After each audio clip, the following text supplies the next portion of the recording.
আসসালামু আলাইকুম সবাইকে। আমি তাসনিম জারা, ঢাকা ৯ আসনে ফুটবল মার্কা নিয়ে স্বতন্ত্র প্রার্থী হিসেবে নির্বাচনে অংশগ্রহণ করছি। আপনারা অনেকক্ষণ ধরে অপেক্ষা করেছেন, সেজন্য ধন্যবাদ। কিন্তু আসলে বেশ কিছু জটিলতার মধ্যে আমাদের যেতে হচ্ছে।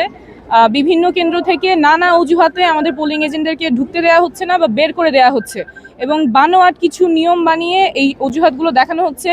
কাউকে বলা হচ্ছে যে আপনারা তো এখানকার ভোটার না, অথচ এরকম কোনো নিয়ম নাই যে পোলিং এজেন্ট হতে হলে এই আসনের ভোটার হতে হবে।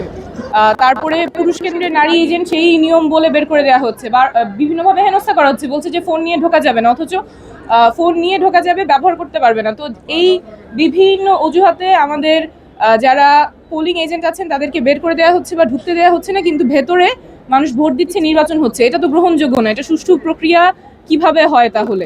এবং যখন আমি জিজ্ঞেস করছি নিয়মটা কিসে, তখন আবার ওনারা বলতে পারছেন না। একটু আগে আরেকটা কেন্দ্রে গিয়ে আমার এটা নিজে সলভ করা লাগছে, কিন্তু আমি তো প্রার্থী হিসেবে গিয়ে গিয়ে প্রিসাইডিং অফিসারকে জিজ্ঞেস করতে পারবো না যে আপনি কোন নিয়মে কেন এই বানোয়াট অজুহাতে আমার পোলিং এজেন্টকে ঢুকতে দিচ্ছেন না বা বের করে দিয়েছেন। তো এটা তো কোনোভাবেই গ্রহণযোগ্য না। এবং যখন আমি জিজ্ঞেস করছি কোথায় নিয়ম, উনি বলছেন যে আমাদেরকে বলা হয়েছে। কে বলতেছে?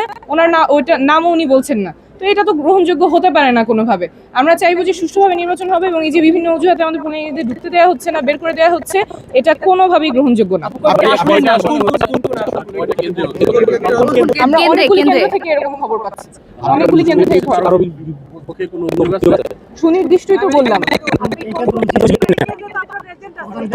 আপনি যেসব কেন্দ্রে গেছেন সেসব কেন্দ্রে কোনো সমস্যা দেখছেন? কেন্দ্র কয়টা আপনারা জানেন?